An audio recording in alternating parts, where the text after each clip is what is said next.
All right, so I convinced my girlfriend to move from New York to San Francisco. Wait, what? But how?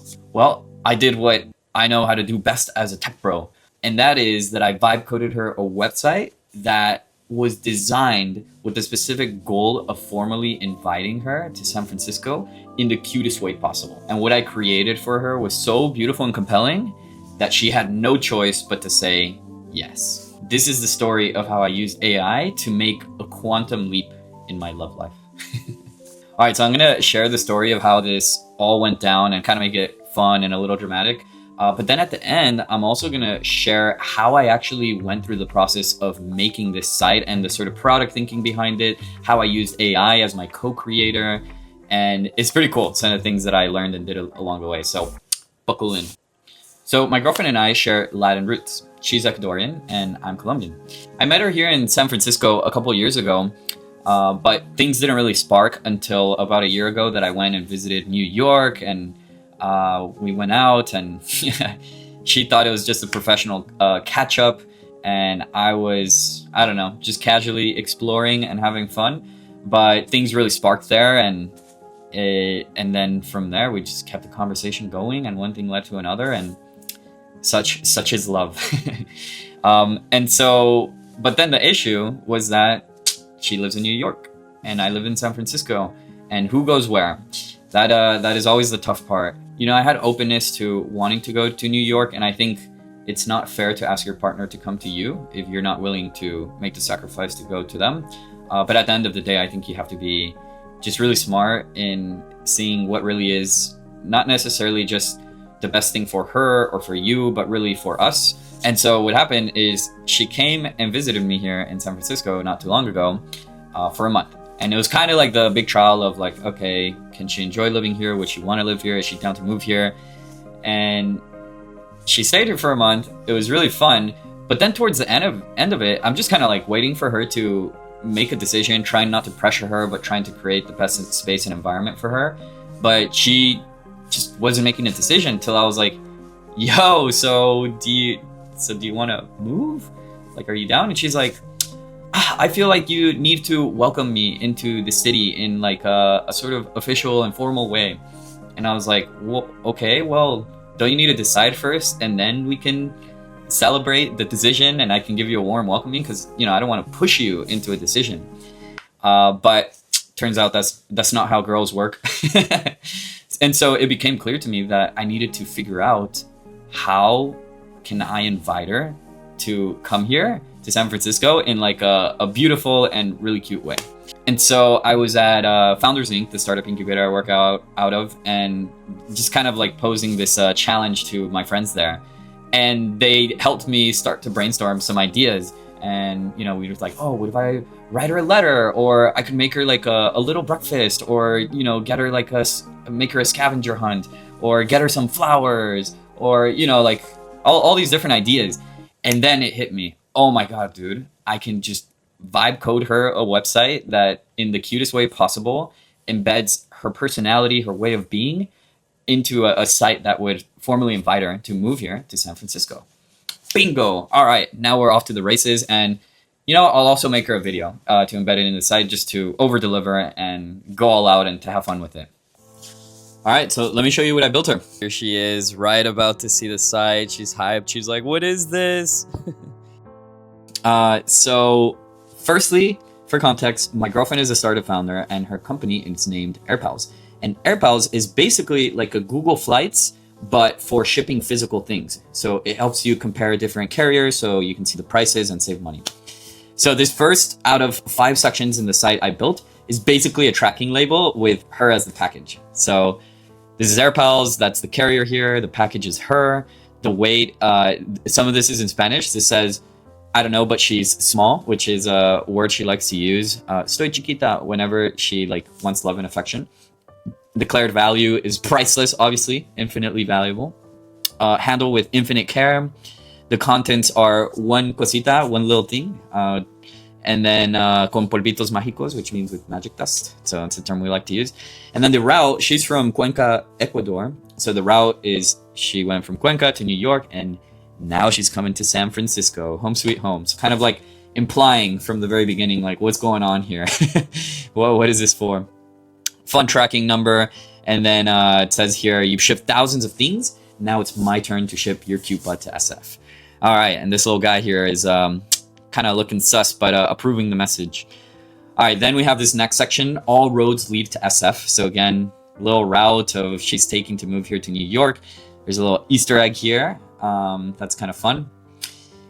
This next section, it uses this thing called a Polly Pocket. A Polly Pocket is basically like it's a thing for like that little girls like that has like a different made up character worlds, and they're like really cute and aesthetic. So I generated a Polly Pocket with her favorite things and blended it with San Francisco vibes. So you'll see what that means. You play here and it animates.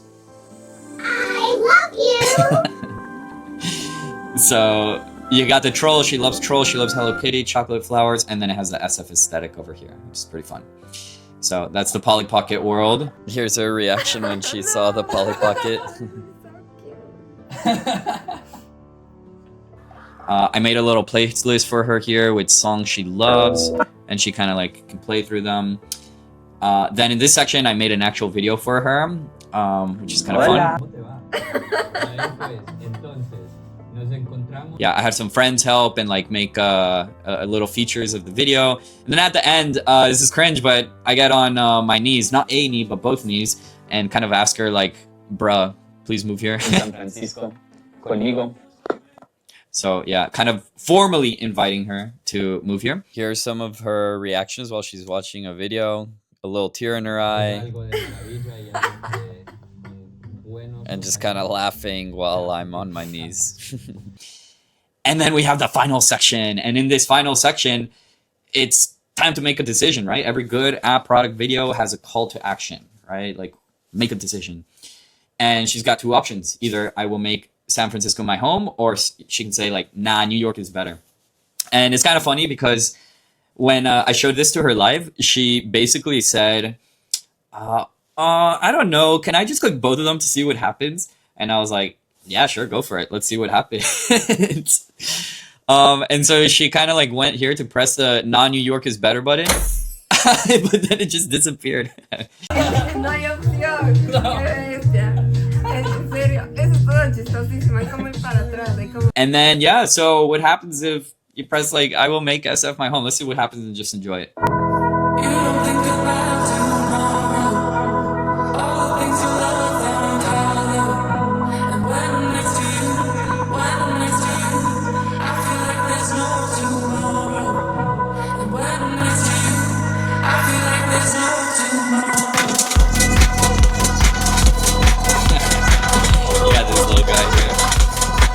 All right, anyways, pretty fun. It was fun to have a little big explosion at the end and to sync the song with a little animation.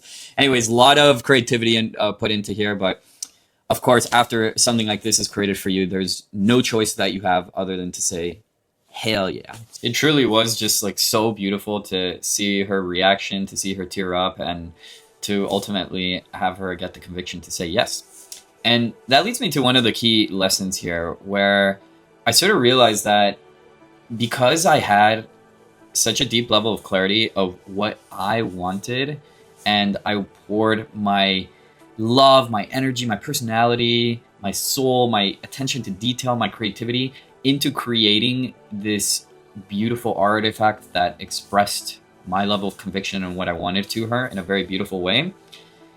She basically had almost no choice but to say yes, because of what that level of clarity I had communicated about the level of conviction that I had in her, in us.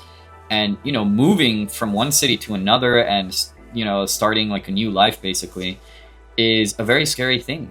And you want to make sure that it feels safe. And so I think the compellingness of the thing I created for her is what made her feel very, very safe and very loved enough to feel comfortable enough to make the big decision and say yes. So Naval Ravikant has a really great quote where he talks about this, and I'll play a clip from him. The only true test of intelligence is if you get what you want out of life. And there are two parts to that. One is getting what you want, so you know how to get it. And the second is wanting the right things, knowing what to want in the first place. And so that's the lesson here for me. As long as you want the right things for the right reasons and they're compelling reasons, you're going to work way harder to actually make those things come to life, which will help maximize the probability that you get the result you want. All right, so now let's actually take a deep dive into how I actually went about building this. Firstly, the key way that I look at AI and how I work with AI is I see AI as my co-creator. Basically, I bring a lot to the table with my own perspective, creativity, and ideas, and AI brings its own unique perspective and value and intelligence and creativity into the mix.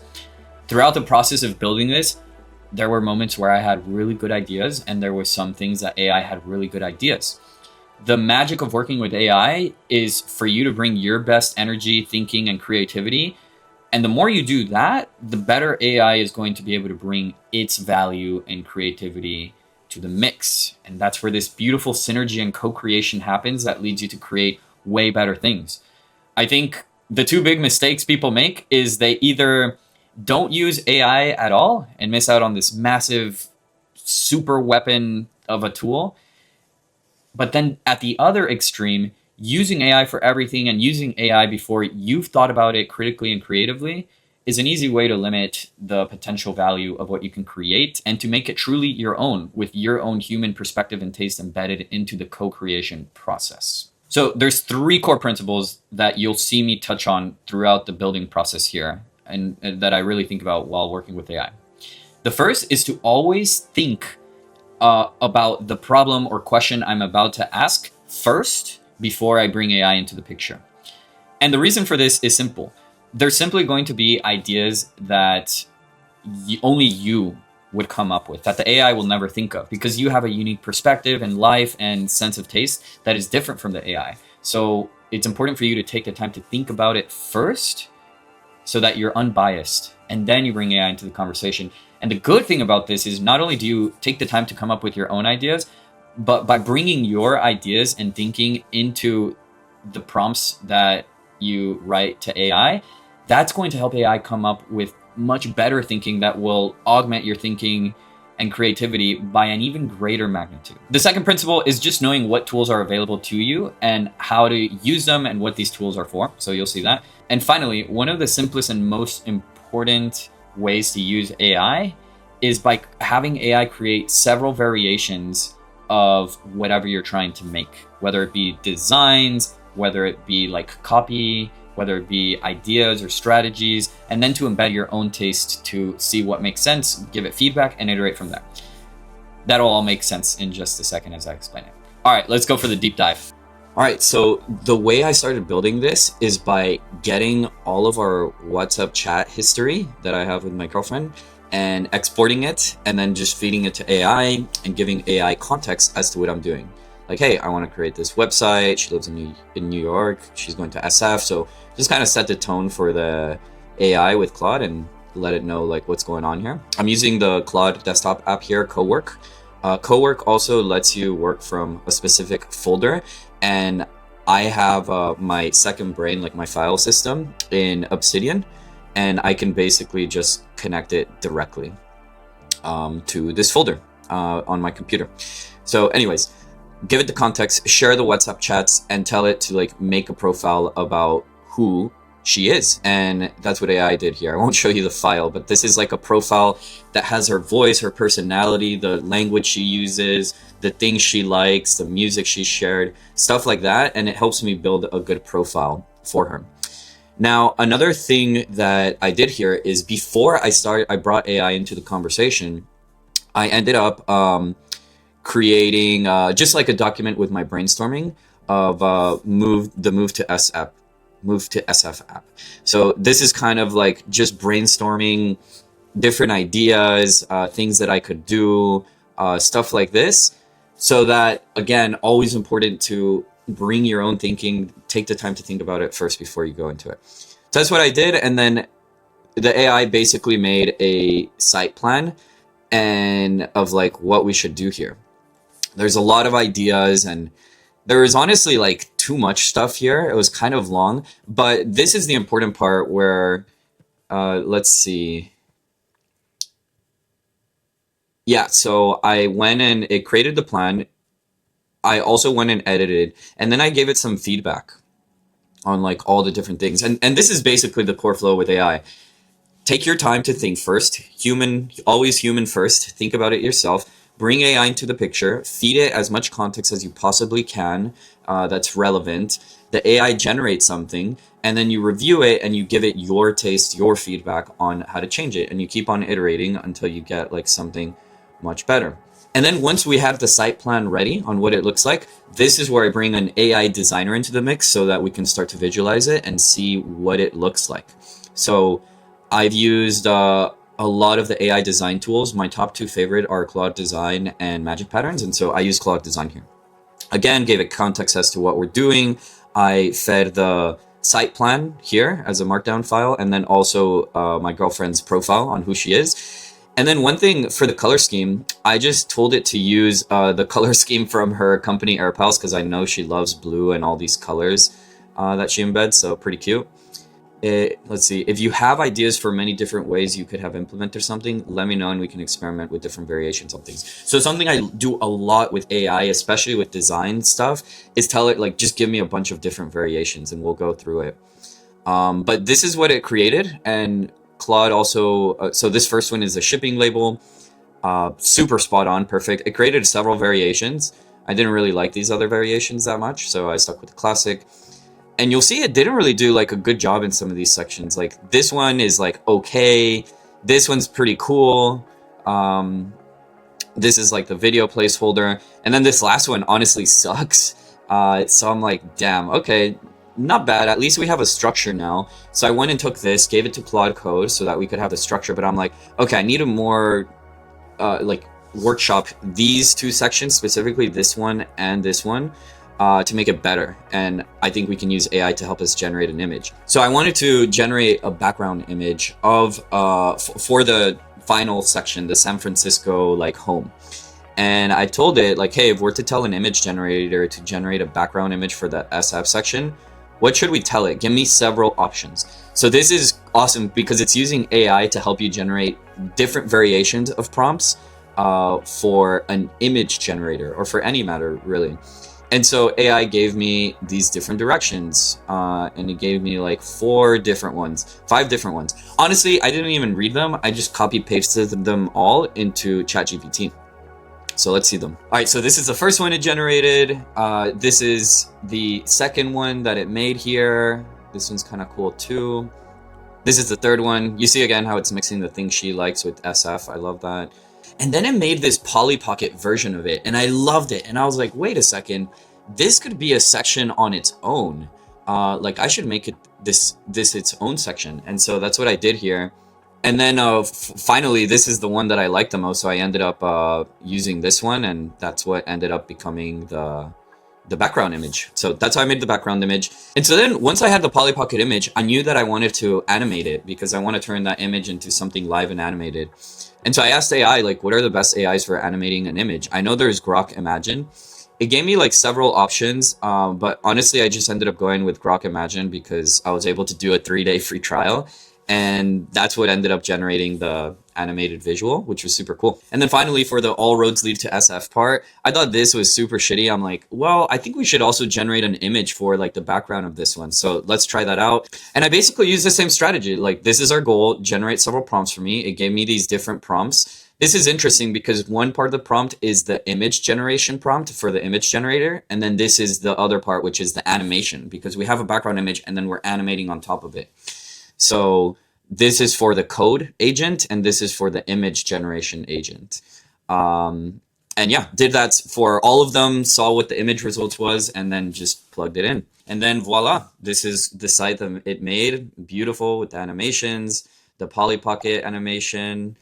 I love you! It's super cute. And then the background image here.